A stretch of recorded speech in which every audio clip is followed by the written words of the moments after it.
He carried me into the dark, and I swore I would never forgive him. The bunker smelled like earth and iron and something faintly warm, like cedar, like him. One cot, one lantern, 4 walls that held no interest in my rage. He set a water bottle beside me, without a word, and moved to the opposite corner like distance was the only apology he knew how to offer. I didn't drink the water. I watched him instead. He was dangerous in the way quiet things are dangerous. Still, controlled. Eyes that never quite looked at me, long enough to be caught, but never fully looked away. I had spent 2 years underestimating him. I would not make that mistake again. The first night, I didn't sleep. The second night, exhaustion won. I woke to darkness and the low sound of his breathing across the room. Measured, slow. He was asleep.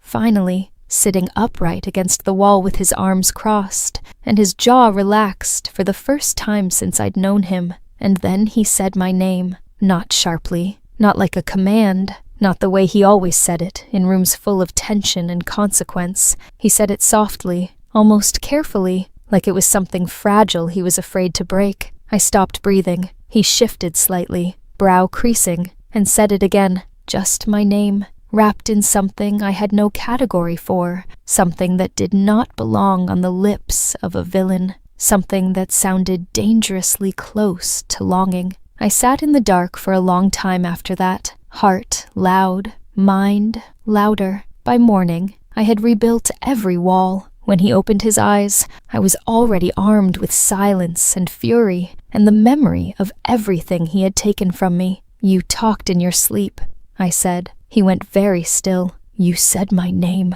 Something moved behind his eyes, quick, unguarded, gone before I could name it. Dreams aren't confessions, he said quietly. No, I agreed, but they're honest. He looked at me then, really looked. And I saw it, the thing he'd buried under control and cruelty and years of careful distance. It wasn't hatred. It had never been hatred. Why me? I asked. My voice came out smaller than I intended. He was quiet for so long, I thought he wouldn't answer. Because you're the only thing, he said finally, that ever made me want to be something other than this. The lantern flickered between us. I hated him. I crossed the room anyway.